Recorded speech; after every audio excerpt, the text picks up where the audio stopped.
ભાઈ ઘણા બધા લોકોને નહીં ખબર હોય કે અર્બન મનીમાં કમલેશ મોદીએ પણ લોન કરાવી હતી. મારા જેવા ઘણા બધા મિત્રો છે એ લોકોને પણ મેં રેફરન્સ આપ્યો છે કે ભાઈ લોન કરાવી હોય તો અર્બન મનીમાં જવું છે. તમારે છે ને ભાઈ સારામાં સારી વાત કહી દઉં, ખાલી ફોન કરો, તમારા ડોક્યુમેન્ટ મોકલો એટલે લોન પણ થઈ જાય. મોર્ગેજ લોન જોતી હોય, હોમ લોન જોતી બધી હોય, સર્વિસ તમને અહીંયાથી મળી જશે. આપણે home loan, mortgage loan, personal loan, business loan, car loan બધી કરીએ છીએ.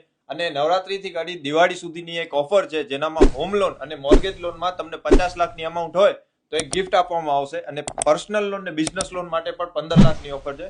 15 લાખની લોન લ્યો એનામાં તમને ગિફ્ટ આપવામાં આવશે. હા. અને લોનની વાત કરું ભાઈ, અહીંયા તમારે બધી તમારે કોઈ જગ્યા ધક્કા ખાવાની જરૂર નથી. હોમ લોન કઈ રીતે ને ભાઈ એટલી સ્મૂથ કરી આપી કે મારે ક્યાંય જગ્યાએ ધક્કા ખાવા ના પડ્યા. લોનની શું વ્યાજ દર છે બધી મને બેંકોનું પણ ડિટેલ્સ આપી દીધું. અને બધા લોકોને લોન તો થાય જ છે ને મેડમ? થાય કેટલા લોકોને લોન કરી છે આંકડો આપશો? नहीं, आंकड़ा नहीं बट सबकी करवा देंगे. हाँ, कहाँ पे होगे गुजरात में? कहाँ पे कहाँ लोगों को ऑल ओवर इंडिया में करते हैं, सिर्फ गुजरात में नहीं. All over India. આ લોકો ફોન નહીં ઉપાડે પણ તમને એટલું કહી દઈશ કે લોકો તમને કોલ બેક કરશે ને તમારી લોન થશે ને થશે. ગિફ્ટ ક્યાં દોગે वो बता दो. TCL की स्मार्ट टीवी. 32 ઇંચનું TCL નું સ્માર્ટ ટીવી તમને મળવાનું છે. પછી કહેતા નહીં કે અમે રહી ગયા. આ ઓફર ખાલી નવરાત્રી થી લઈને દિવાળી સુધીને એક જ ઓફર આ અર્બન મની અમદાવાદની અંદર જ છે. પછી કહેતા નહીં કે બધી જગ્યાએ ઓફર મળે છે.